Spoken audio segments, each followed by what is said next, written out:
টি-20 ক্রিকেটে সাকিব পরবর্তী অধ্যায় শুরু করতে যাচ্ছে বাংলাদেশ, কেননা ইতোমধ্যে এই ফরম্যাটে অবসরের ঘোষণা দিয়েছেন সাকিব।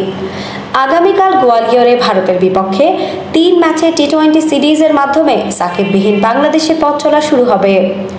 বাংলাদেশ টি-20 দলের অধিনায়ক নাজমুল হোসেন শান্ত বলেছেন, সাকিব না থাকায় তাদের একাদশ সাজাতে একটু অসুবিধাই হবে, তবে সাকিবের জায়গা খুব তাড়াতাড়ি পূরণ করার চেষ্টা করবে মিরাজ।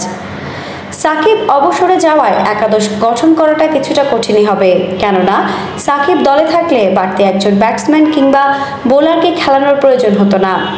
শান্ত বলেন, সাকিব ভাই এতদিন ছিল, এখন একটা অ্যাডজাস্টমেন্টের সমস্যা বলবো না, 11 জন সাজাতে একটু অসুবিধা হবে। উনি দুই দিক থেকে বোলিং ও ব্যাটিংয়ের দারুণ একটা কম্বিনেশন দিতেন।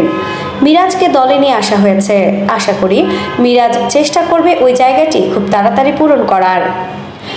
আসন্ন সিরিজে কি আগ্রাসী ব্যাটিং দেখা যাবে? শান্ত বলেন, টপ অর্ডারদের শুরুতে ভালো করাটা খুবই গুরুত্বপূর্ণ। আসলে উইকেটে কত রান প্রয়োজন, যদি আমরা আগে ব্যাটিং করি ওই অনুযায়ী ব্যাটিং করাটাই গুরুত্বপূর্ণ। কোনো দিন 140 কিংবা কোনো দিন 180 হতে পারে, এই অনুযায়ী ব্যাটসম্যানরা ব্যাটিং করবে বলে মনে করি। এদিকে সিনিয়র 5 ক্রিকেটারদের মধ্যে একমাত্র মাহমুদুল্লাহ রিয়াদি বাংলাদেশ টি-20 দলে আছেন। তার বয়স 39-এর কাছাকাছি। পারফরম্যান্সও শ্রীহীন। ভারতের বিপক্ষে টি-20 সিরিজে তাকে দলে রাখায় প্রশ্ন উঠেছে। ভারতের বিপক্ষে সিরিজে এই অভিজ্ঞ অলরাউন্ডারের শেষ সিরিজ হতে পারে।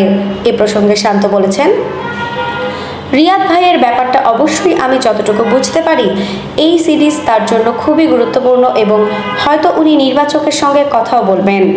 সুতরাং এই বিষয়ে আমি খুব একটা পরিষ্কার না, কিন্তু আমার মনে হয় যে অবশ্যই নির্বাচক ও বোর্ডের সঙ্গে একটা আলোচনা তো হবেই।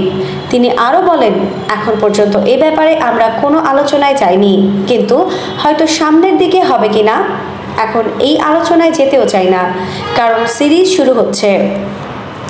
আফসানা নাওরিন, বাংলা স্পোর্টস।